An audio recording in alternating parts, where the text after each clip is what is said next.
ఆమోను. Okay, అయితే ఆమోను, యోషియా వీళ్ళందరూ ఏలుబడి కాలమందు ఒక ప్రవక్త ఉన్నాడు అనమాట. ఏం పేరంట అతని పేరు? ఇర్మియా. ఏం పేరు? వినండి. అయితే ఇప్పుడు మోషే మోషే మోషే గురించి తెలుసు కదా. ఎక్కడున్నాడు మోషే? మళ్ళీ రాజుల కాలం తీసుకొచ్చి ఫస్ట్ స్టార్టింగ్ లో చెప్తావు ఏందక్క మోషే ఎక్కడున్నాడు అని అడుగుతారంటగా. ఎక్కడున్నాడు మోషే? సరే, మోషే ఏమేమి గ్రంథాలు రాశాడు చెప్పాలి. ఆది కాండము, నిర్గమ కాండము, వెరీ గుడ్. ఎవరు చెప్పారా ఇదంతా మీకు? ఓకే, మీరంతా good girls and good boys. అయితే ఆదాము హవ్వలు నోవాహు జల ప్రళయము మొత్తం జరిగిన తర్వాత ప్రళయం వచ్చింది. కొంతమంది పాపం చేసే వాళ్ళందరూ నాశనం అయిపోయారు. ఆ తర్వాత మోషే, తర్వాత రాజులు, తర్వాత న్యాయాధిపతులు, తర్వాత ఎవరు వచ్చారు? రాజులు వచ్చారు. రాజులు నుంచి ఇప్పుడు ఎవరు వచ్చారు? యెహోయాకీము. అంతేనా? యెహోయాకీము ఏలుబడి కాలమందు ఇలా అందరు రాజులు, దావీదు రాజు, సొలొమోన్ రాజు, ఈ విధంగా వచ్చిన తర్వాత యోషియా దగ్గరకు వచ్చారు. యోషియా 8 సంవత్సరాలు అప్పుడు రాజు అయ్యాడు కదా. 40 మంది ప్రవక్తలు 1600 సంవత్సరాలు ఏం రాశారు? బైబిల్ని రాశారు.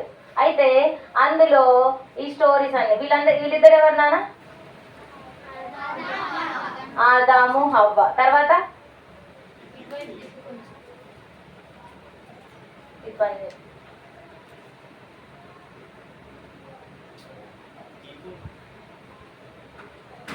ఓకే, ఇక్కడ మోషే 10 ఆజ్ఞలు, ఆ తర్వాత ఆది కాండం, నిర్గమ కాండం, లేవియ కాండం ఇవన్నీ మోషే రాసి తర్వాత 10 ఆజ్ఞలు ఫాలో అవ్వాలని దేవుడు వారికి రచించాడు. అయితే ఇప్పుడు యోషియా కాలంలో యోషియా చనిపోయాడు. యోషియా తర్వాత వాళ్ళ కొడుకు ఎవరంటే యెహోయాకీము. అనండి, యెహోయాకీము వచ్చాడనమాట. యోషియా ఎలాంటి వాడు? కనిపించట్లేదా? ఓకేనా? యోషియా ఎలాంటి వాడంటే చెడ్డవాడు అనమాట. ఎలాంటి చెడ్డవాళ్ళు అంటే ఏమంటారా? ఎట్లుంటారు చెడ్డవాళ్ళు? కొన్ని క్వాలిటీస్ వాళ్ళల్లో ఎలా ఉంటారు? చూడటానికి ఎలా ఉంటారు? మంచిగానే ఉంటారు, కానీ వాళ్ళు ఇన్సైడ్ ఎలా ఉంటుంది? క్రూరంగా, వాళ్ళు కొంచెం వేరే విధంగా ఆలోచిస్తూ ఎవరిని మర్డర్ చేయాలా ఇలాంటి థాట్స్తో చెడ్డవాళ్ళు ఉంటారు కదా. అయితే యెహోయాకీము అనే వ్యక్తి చాలా చెడ్డవాడు అనమాట. ఏం చేశాడు? యోషియా ఏమైతే మందిరాలు నిర్మించాడో, ఏమేమైతే గుడులు కూల్పేశాడో, విగ్రహారాధన అంతా లేకుండా చేశాడో అదంతా మళ్ళీ వాళ్ళ కొడుకైన యెహోయాకీము మళ్ళీ స్టార్ట్ చేశాడు అనమాట. ఏం చేశాడు? విగ్రహారాధన బాగా ఎక్కువైపోతుంది. హిందువులు అక్కడ అంతా విగ్రహాలు, పూజలు అన్ని జరుగుతూ ఉంటుంటే దేవుడికి ఏమొచ్చింది? కోపం వచ్చింది అనమాట. ఎలాగైనా వీళ్ళకి బుద్ధి చెప్పాలని బాగా పాపం అంతా ఎక్కువైపోయింది. అంటే హిందువులే అంటే పూజలు చేసే వాళ్ళే ఉన్నారనమాట, ఇంకెవ్వరు లేరు అక్కడ ఆ యుద్ధ ప్రాంతం అంతా కూడా. అయితే దేవునికి మరి బాధ అనిపిస్తుంది కదా. ఒకేసారి దేవుని బిడ్డలందరూ హిందువులో పూజలు చేసుకుంటా ఉంటే దేవుని కోపం వచ్చిందా రాదా? జోయల్ వింటున్నావా? ఏం చెప్పా? ఈరోజు అక్క చంటి అక్క నా గ్రూప్కి పంపించు. అయితే నాన్న దేవునికి కోపం వచ్చింది అనమాట. కోపం వచ్చి ఇక్కడ ఉన్న ఇతని పేరు ఇర్మియా. అనండి, ఇర్మియా ఎవరంటే దేవుని యొక్క ప్రవక్త అనమాట. ప్రవక్త అంటే ఏంటి నాన్న? ప్రవక్త అంటే దేవుని నుంచి వచ్చే ఏదైనా మాటలు కానీ దేవుడు ఏమైతే చెప్తాడో అది ప్రజలకు బోధించేవాడు అనమాట. ఎవరు చెప్పాలి? మంచి వినాలి. ఇర్మియా ఏం చేసేవాడంటే దేవుడు ఏమైతే ఇర్మియాకు బోధిస్తాడో అది మనకొచ్చి ప్రజలకు వచ్చి చెప్పేవాడు అనమాట. అంటే దేవుడి నుంచి ఏమైతే మంచి కానీ చెడు కానీ దేవుడు ఏమైతే చెప్తాడో ఆ మాటల్ని బోధించేవాడు ప్రజలకి. ఇలా ఉండాలి, అలా ఉండాలి. ఆ విధంగా ఇర్మియా ఏం చేశాడంటే ప్రజలందరూ చెడిపోయారు కదా. ఎలా చెడిపోయారు? విగ్రహారాధన చేస్తా ఉన్నారు, దేవునికి కోపం వచ్చేలాగా జీవిస్తున్నారనమాట. వాళ్ళ ఇష్టానుసారంగా జీవిస్తున్నారు. ఎవరెవరో పెళ్లి చేసుకుంటున్నారు, పూజలు చేస్తున్నారు. ఈ విధంగా చేస్తా ఉంటే దేవునికి కోపం వచ్చింది. దేవునికి కోపం వచ్చి ఇర్మియా ప్రవక్తని పిలిచి, ఇర్మియా ఇట్రా అన్నాడు. నేను నిన్ను ఏర్పాటు చేసుకున్నాను చిన్నప్పటి నుంచి. అయితే ఇర్మియా అన్నాడు, ప్రభువా నేను బాలుడను కదా, నాకేం రాదు ప్రభువా, నేను ఎలా చెప్పాలి, ప్రజలందరికీ ఎలా చెప్పాలి, నా వల్ల కాదు ప్రభువా అంటే దేవుడు ఏమన్నాడంటే, నీవు బాలుడని అనవద్దు, నువ్వు వెళ్ళు, భయపడొద్దు, నేనేమైతే నీకు బోధిస్తానో అది వెళ్ళి ప్రజలతో చెప్పు అని అన్నాడంట. గుర్తుపెట్టుకోవాలి ఈ మాట, మళ్ళీ క్వశ్చన్స్లో అడుగుతాం. నేనేమైతే నీకు బోధిస్తానో భయపడొద్దు, నువ్వు వెళ్ళి ప్రజలకు నేనేమైతే బోధిస్తానో అది చెప్పు అని అన్నాడంట. సరే అని ఇర్మియా ఏం చేశాడంటే వెళ్ళి చెప్తే వాళ్ళందరూ పూజలు చేసేవాళ్ళు కదా. అయితే కోపం వచ్చిందనమాట. ఎవరికి? ప్రజలందరికీ ఇర్మియా మీద ఏమొచ్చింది? కోపం రగులుకుందంట. ఉగ్రురై అయిపోయారంట. ఉగ్రులు అంటే బాగా రౌద్రంగా, కోపం ఎప్పుడు చంపాలా అని ఇర్మియాని బెదిరించడానికని కోపంగా ఉన్నారంటే ఎప్పుడెప్పుడు చంపేద్దామా అని. ఎందుకు చంపేద్దామని అనుకున్నారు? ఇర్మియా ప్రజలందరూ చెడిపోయారని, మంచి విషయం చెప్పాలని ఏమెళ్ళాడు, మీరందరూ రక్షణ పొందండి, పాపాన్ని ఒప్పుకోండి, లేదంటే మిమ్మల్ని అందరి దేవుడు నాశనం చేసేస్తాడు అని చెప్పాడంట. చెప్తే ఎవరికి కోపం వచ్చింది? ప్రజలందరికీ, రాజుకి, అందరికి కోపం వచ్చిందంట. ఎప్పుడు చంపాలా అని చూస్తా ఉన్నప్పుడు ఇర్మియా ఏం చేశాడంటే అక్కడ అందరి నుంచి భయపడి ఏం చేశాడు, వెళ్ళి దాక్కున్నాడు అనమాట. ఒక ప్రదేశంలో దాక్కున్నాడు. అయితే వింటున్నారా? ఇర్మియా ఎక్కడ దాక్కున్నాడు? ఏం చెప్పా? అక్కడ ప్లేస్ ఏం మెన్షన్ చేయలేదు. ఒక ప్రదేశంలో దాక్కున్నాడు అనమాట. దాక్కున్నప్పుడు ఇర్మియాకు ఒక ఫ్రెండ్ ఉన్నాడు. మీకు కూడా ఉంటారు కదా ఫ్రెండ్స్, ఉంటారా ఉండరా? అలాగే ఇర్మియాకి ఒక మంచి ఫ్రెండ్ ఉన్నాడు, గుడ్ ఫ్రెండ్ ఉన్నాడంట. ఆ గుడ్ ఫ్రెండ్ పేరు బారూకు అనండి. బారూకు ఉన్నాడు. అయితే ఆ బారూకుని పిలిచాడు. అరే బారూకు ఇట్లా, నేను ఏమైతే చెప్తానో నువ్వు వెళ్ళి ప్రజలకు చెప్పు అని చెప్పాడంట.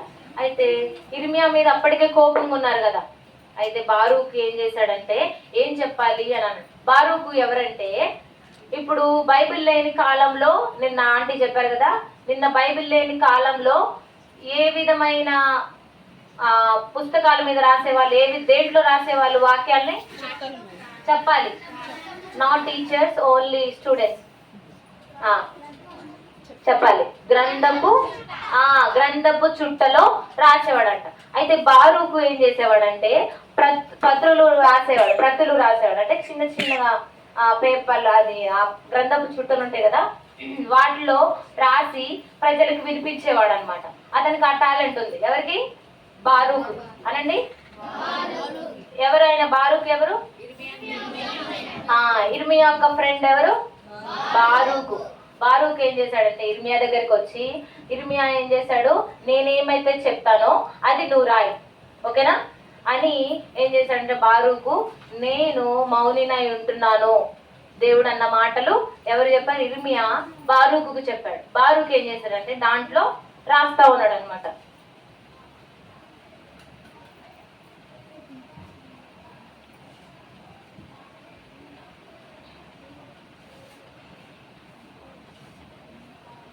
ఇగో ఈయన బారూకు, ఈయన ఈ విధంగా రాసి ఏం చేసేవాడు, ఇలా రాసి చూపించేవాడు అనమాట. అందరికి చదివి వినిపించేవాడు. ఆయన కొంచెం ఎడ్యుకేటెడ్ అన్నట్టు. అయితే ఆ విధంగా బారూకు ఏం చేశాడంటే రాసి ప్రజలందరికీ వెళ్ళి చెప్దామని మందిరంలోకి వెళ్ళాడు. ఎక్కడికి వెళ్ళాడు? మందిరంలోకి వెళ్ళాడు. మందిరంలోకి వెళ్ళిన తర్వాత అక్కడ కొంతమంది ప్రధానులు, యాజకులు, వీళ్ళందరూ కూడా యేసు ప్రభు మన మీద కోపంగా ఉన్నాడా, అవునా, నిజమా, మన పాపాలు క్షమాపణ పొందకపోతే మనం నాశనం అవుతామా అని అందులో ఇర్మియా ఏమైతే చెప్పాడో అది బారూకు రాసిన పేపర్లో చదివి, బారూకు వెళ్ళి మందిరంలో చదివి వినిపించినప్పుడు మందిరంలో వాళ్ళందరూ భయానికి గురయ్యారంట.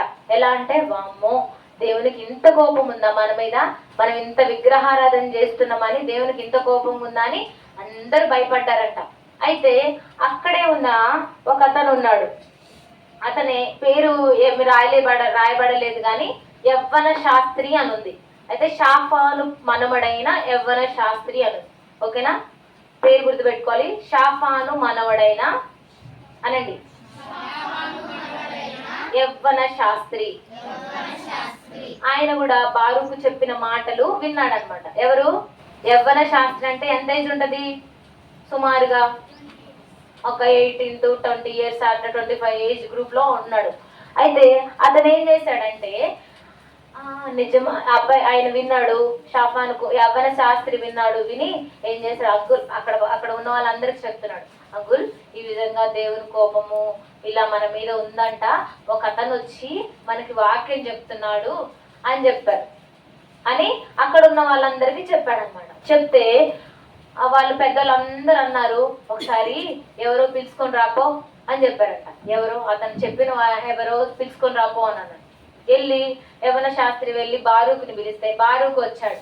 నీకెవరు చెప్పారు ఈ మాటలన్నీ? ఎవరు చెప్పారు అంటే, నాకు ఇర్మియా అని నా స్నేహితుడు ఉన్నాడు, అతను చెప్పాడు అని అంటే, ఇర్మియా అని పిలుచుకొని రాపో అని అంటే, ఇర్మియా వెళ్ళి దాక్కున్నాడండి అని చెప్పారంట.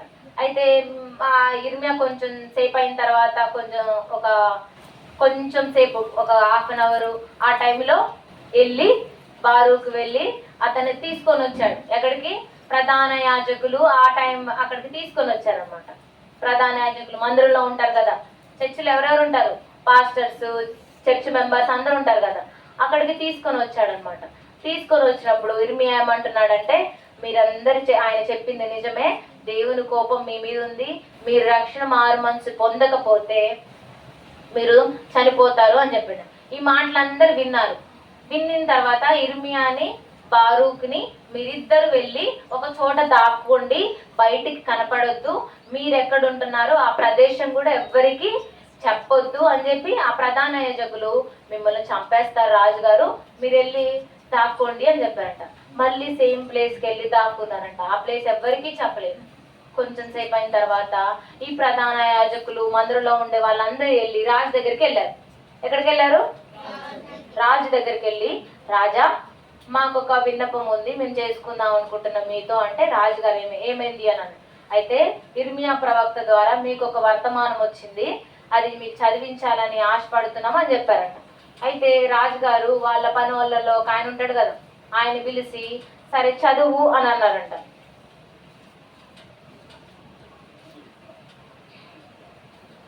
చూడండి, అయితే గ్రంథపు చుట్టలో రాయబడిన వాక్యాలు ఉంటాయి కదా, ఆ వాక్యము చదివి వినిపించు అని అనేటప్పటికి రాజుకి ఆ మాటలన్నీ వినిన తర్వాత ఆ గ్రంథపు చుట్టలో ఏం రాస్తుంది? ప్రతులలో, నీవు రక్షణ మారు మనసు పొందకపోతే, మీరందరూ రక్షణ మారు మనసు పొందకపోతే దేవుడు ఏం చేస్తాడు? మిమ్మల్ని అందరినీ నాశనం చేస్తాడు అని చెప్పి రాస్తుంది. పాపం చేశారు కదా వాళ్ళు. ఏ పాపం చేశారు చెప్పాలి? Very good. విగ్రహారాధన చేస్తున్నారు, వాళ్ళు ఇష్టానుసారంగా జీవిస్తున్నారు కాబట్టి దేవునికి ఏమొచ్చింది? కోపం వచ్చింది. మీరు ఒకవేళ రక్షింపబడకపోతే, దేవుని అంగీకరించకపోతే మీరేమవుతారు? నాశనం అవుతారు అని చెప్తే రాజుగారికి కోపం వచ్చి ఆ గ్రంథపు చుట్టూను ఏం చేశాడు? చూడండి, ఇక్కడ ఏం చేస్తున్నాడు? కాల్చి వేశాడు అనమాట. ఇక్కడ అందరి సమక్షంలో, మందిరంలో, అక్కడ రాజుగారి సమక్షంలో ఒక కుంపటిలో అగ్నిలో వేసి ఆ గ్రంథపు చుట్టని కాల్చి వేశాడు. ఆ గ్రంథంలో ఏమి ఉన్నాయి? దేవుని మాటలు ఉన్నాయి కదా. దేవుని చెప్పిన మాటలు ఎవరు రాశారు? ఇర్మియా బారూకు చెప్తే బారూకు ఏం చేశాడు? రాశాడు. ఆ రాసిన మాటల్ని ఇక్కడ కాల్చి వేశాడు అనమాట. ఇప్పుడు ఒకవేళ అందులో ఉన్న వాక్యాలు పేపర్ కదా, అట్ట కదా, అది గ్రంథపు చుట్ట కదా, దాంట్లో రాసిన మాటలు మీరు విన్నారనుకో, మీరేం చేస్తారు చెప్పాలి? మీరు నాశనం అవుతారు. మీరు ఒకవేళ దేవుని అంగీకరించకపోతే మీకు దేవుని కోపం మీ మీద మండుతుంది అని దేవుడు చెప్పాడు అనుకోండి, మీరేం చేస్తారు? ఏం చేస్తారు చెప్పాలి? వింటారా మాట? దేవుని మాట వింటారా, సాతాను మాట వింటారా? దేవుని మాట వింటారు. ఒక మాట ఉంటది, రోమా 3:23లో ఏముంది చెప్పండి, చెప్పాలా? పాపనకు వచ్చే జీతం ఏంటి? మరణం. ఇప్పుడు వీళ్ళందరూ పాపం చేశారు కదా నాన్న, తీయొద్దు, ఓపెన్ చేయొద్దు. వీళ్ళందరూ పాపం చేశారు కదా, పాపం చేసినప్పుడు వాళ్ళందరూ ఏమైపోవాలి? పాపమునకు వచ్చు జీతం ఏంటి? మరణము అని ఉంది కదా. పాపం చేశారు కాబట్టి వీళ్ళు అందరు ఏమైపోవాలి? చనిపోవాలి కదా, చనిపోవాల్సి ఉంది. కానీ దేవుడు ఏం చేశాడంటే ఇక్కడ ఈ రాజుగారు అంతా ఏం చేశాడు? కాల్చి వేసిన తర్వాత ఇప్పుడు మన వాక్యం ఏముంది? ఏ అగ్ని అయినను ఏ మంట అయినను దేవుని వాక్యమును ఏముందక్క? దేవుని వాక్యమును కాల్చివేయలేదు కదా. ఇప్పుడు మనలో వాక్యం ఉందనుకో, సపోజ్గా మనలో వాక్యం ఉందనుకో, నీలో నుంచి వాక్యం ఎవ్వరు దొంగిలించలేరు కదా. అదే పుస్తకాల్లో రాసుకున్నాం అనుకో, అది ఎవరైనా చింపేయచ్చు, కాల్ చేయొచ్చు, ఏదైనా చేయొచ్చు. అదే మన హృదయంలో ఉంటే ఎవరు ఏం చేయలేరు అనమాట. అయితే రాజుగారు ఆ విధంగా చేసినందుకు ఇర్మియా వాళ్ళు వీళ్ళంతా రాజుని ఇర్మియాని చంపేద్దామని రాజుగారి కోపం వచ్చింది. ఎలాగైనా ఆ ఇర్మియాని చంపేద్దామని ఆలోచనతో ఆ గ్రంథపు చుట్టని కాల్చివేసి వాళ్ళు ఎక్కడున్నారో పిలుచుకొని రండి అని చెప్పాడు అనమాట. వాళ్ళందరికీ భయం అవుతుంది. ఇప్పుడు మనతో ఎవరున్నారు? ఇర్మియాతో ఎవరున్నారు? దేవుడు ఉన్నాడు. దేవుడు ఏం చేస్తాడు? ఇర్మియాని అంతే ఉన్నాడు. ఇప్పుడు కాల్చివేసినందుకు ఇప్పుడు అతను కాల్చివేసినందుకు తప్పు కదా. దేవుని బైబిల్ గ్రంథమును ఏం చేసినట్టు? కాల్ చేశాడు. ఇప్పుడు కాల్ చేస్తే దేవుని కోపం వచ్చింది. కొన్ని సంవత్సరాల తర్వాత ఒక యుద్ధంలో ఈ రాజుగారు ఏం పేరు అని పేరు చెప్పిన ఇందాకే, నేను ఈ రాజుగారు అంటున్నట్టే మళ్ళీ క్వశ్చన్ అడుగుతా. ఏం పేరు అతని పేరు? యోషియా కొడుకు పేరేంటి? యెహోయాకీము. ఏం పేరు? యెహోయాకీముని రాజు శత్రువులకు అప్పగించాడు అనమాట. దేవుడు శత్రువులకు అప్పగించి దేవుడు ఆయన్ని చంపివేశాడు. ఇర్మియా అప్పుడు కొన్ని రోజులు మంచిగా ప్రశాంతంగా ప్రజలకు బోధిస్తూ వారందరినీ రక్షణలోకి తీసుకొని వచ్చాడనమాట. అయితే ఇక్కడ ఒక చిన్న స్టోరీ చెప్తా, రియల్ స్టోరీ, రియల్దే జరిగింది, మీరు మంచిగా వినాలి. అయితే మన బైబిల్ని కనిపెట్టిన వాళ్ళు ఎవరు నాన్న?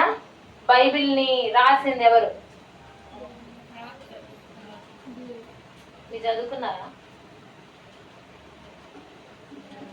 సైంటిస్టులు తెలుసా? సరే, సైంటిస్టులు తెలుసా మీకు? సైంటిస్టులు అంటే ఏం ఇన్వైట్ చేస్తారు?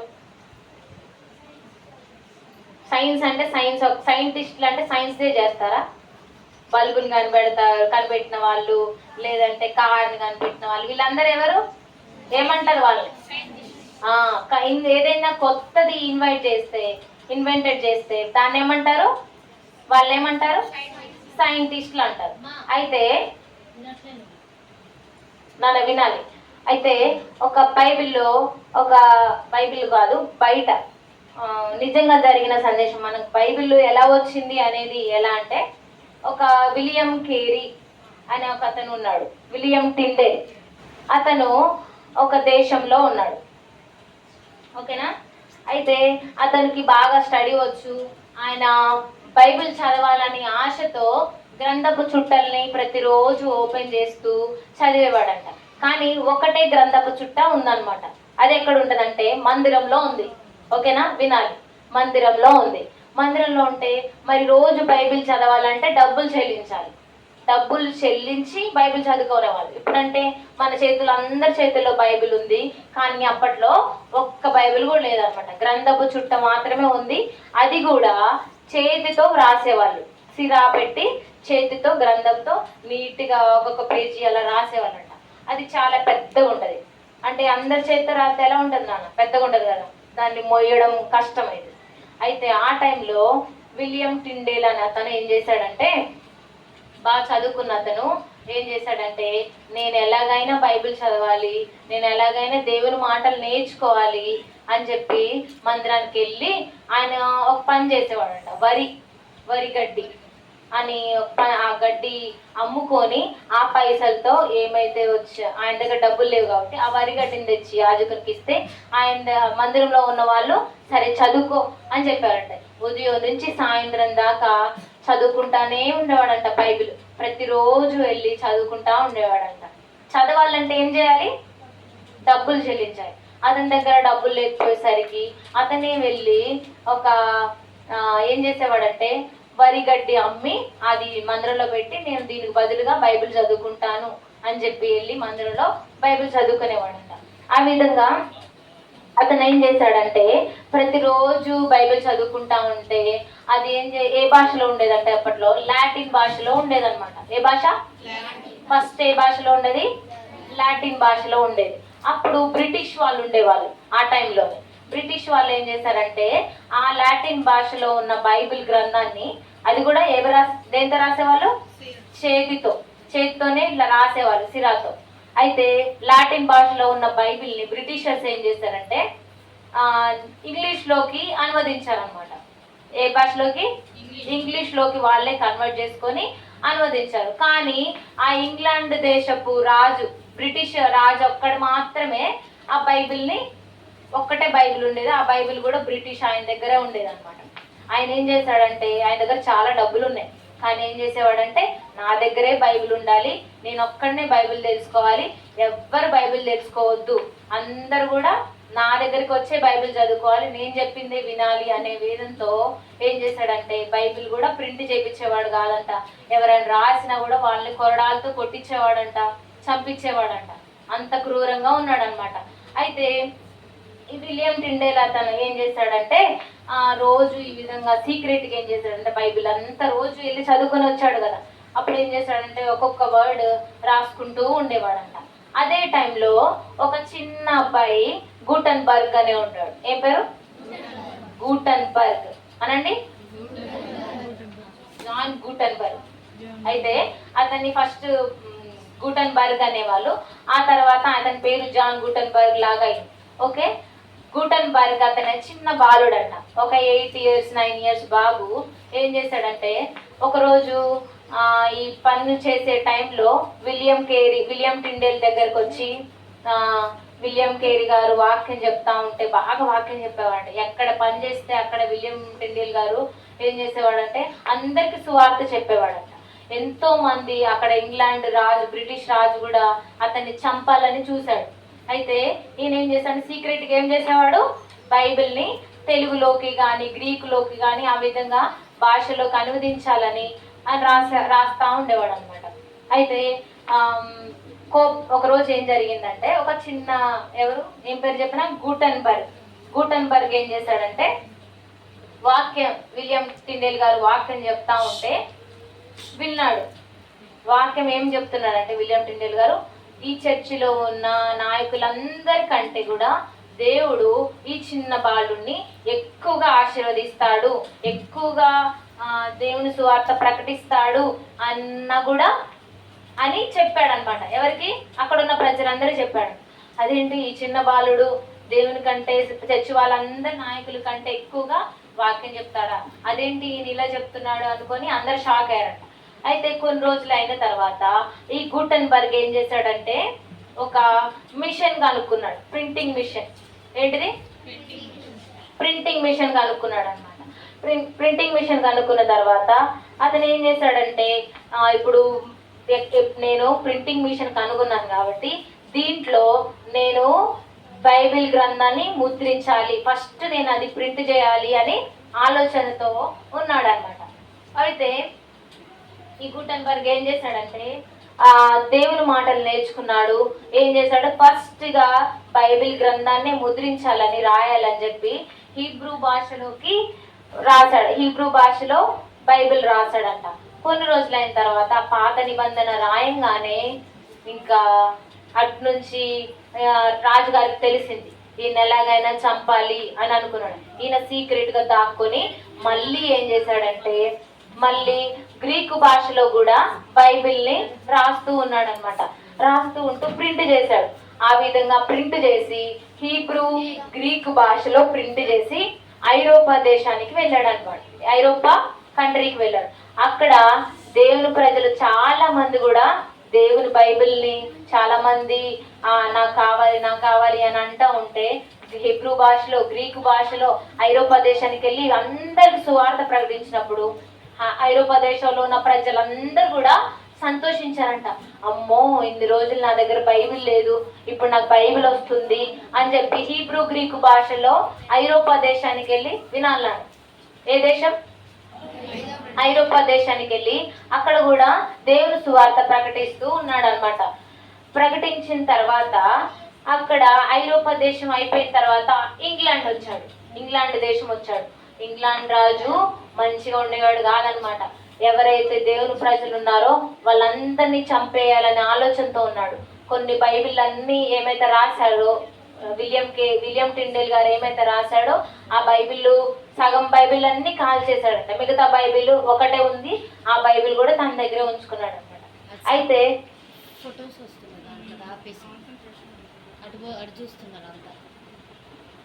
నాన్న ఈ స్టోరీ అయిపోయింది. అయితే నాన్న ఇప్పుడు గూటన్బర్గ్ ఏం చేశాడంటే ఇంగ్లాండ్ దేశానికి వెళ్ళాడు. ఇంగ్లాండ్ రాజు చెడ్డవాడు. అతను బైబిల్ ప్రింట్ చేయడానికి ఒప్పుకోలేదన్నమాట. ఎవరి దగ్గర అయితే బైబిల్ ఉన్నాయో అవన్నీ కూడా కాల్ చేశాడు. 1-2 బైబిల్ ఉన్నప్పుడు ఇప్పుడు విలియం టిండెల్ గారు మరియు గూటన్బర్గ్ ఏం చేశాడంటే సీక్రెట్ గా ఒక ఐడియా వచ్చింది.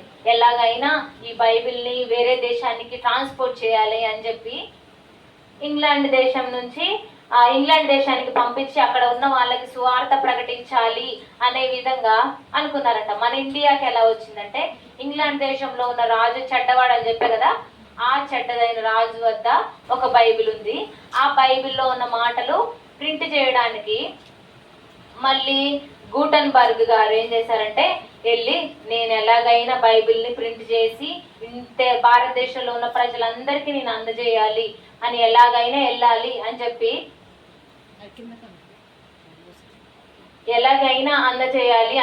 ఏం చేశాడంటే సీక్రెట్ గా ఒక పడవలో, అప్పుడు ట్రాన్స్పోర్టేషన్ ఎలా ఉండేది నాన్న, ఫ్లైట్లు ఈ విధంగా ఏముండేవో కాదు, గుర్రాలు లేదంటే పడవ ప్రయాణాలు ఉండే కదా. ఆ టైంలో ఆ పడవలో ఓడలో ఏం చేశారంటే గోధుమలు, వరి ఇవన్నీ ట్రాన్స్పోర్ట్ చేస్తూ ఉన్నారు. ట్రాన్స్పోర్ట్ చేసే టైంలో